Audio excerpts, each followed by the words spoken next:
دیکھتی آنکھوں سنتے کانوں کو خدا حافظ۔ طارق عزیز بھی چل بسے۔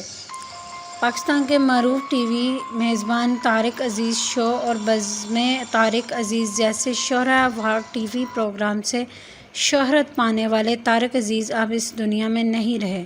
نجی ٹی وی چینل کے مطابق طارق عزیز کے گھر والوں کا کہنا ہے کہ انہیں گلے میں تکلیف کے باعث ہسپتال میں منتقل کیا گیا مگر وہ جانبر نہیں ہو سکے۔ ریڈیو پاکستان کے مطابق ان کا انتقال لاہور میں ہوا۔ طارق عزیز کی عمر 84 برس تھی۔ جلندھر میں پیدا ہونے والی انتہائی نفیس شخصیت طارق عزیز نے ریڈیو سے کیریئر شروع کیا جبکہ 1974 میں نیلام گھر شو کا آغاز کیا۔ وہ پی ٹی وی کے پہلے اینکر ہونے کا بھی اعزاز رکھتے تھے۔ ان کے پروگرام نیلام گھر سے ملک گیر شہرت حاصل ہوئی۔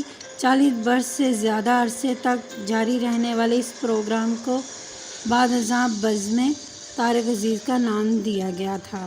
انہوں نے بہت سی فلموں میں بھی کام کیا جبکہ فنی خدمات پر انہیں 1992 میں پرائڈ آف پرفارمنس ایوارڈ سے بھی نوازا گیا۔ طارق عزیز 2 سال تک رکن اسمبلی بھی رہے۔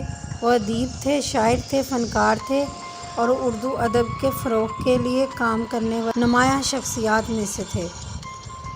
طارق عزیز مرحوم نے عمران خان کے خلاف الیکشن لڑا تھا، کتنے ہزار ووٹوں سے شکست دی تھی، یہ وہ بات جو لوگوں کو شاید یاد نہیں ہوگی۔ پاکستان کے مایہ ناز ٹی وی میزبان، فنکار، ادیب اور شاعر طارق عزیز اب ہم میں نہیں رہے۔ ان کی نفیس، باذوق اور خوبصورت زندگی کے ویسے تو کئی پہلو ہیں تاہم انہیں ایک منفرد اعزاز بھی حاصل ہے کہ انہوں نے ایک الیکشن میں موجودہ وزیر اعظم عمران خان کو شکست دی تھی۔ 1997 کے انتخابات میں طارق عزیز نے عمران خان کو لاہور سے قومی اسمبلی کی نشست NA 96 پر تقریباً 44,000 ووٹوں کی اکثریت پر ہرایا تھا۔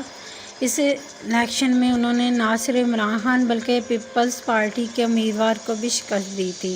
ناظرین، اللہ تعالیٰ ان کو جنت الفردوس میں اعلیٰ مقام عطا کرے۔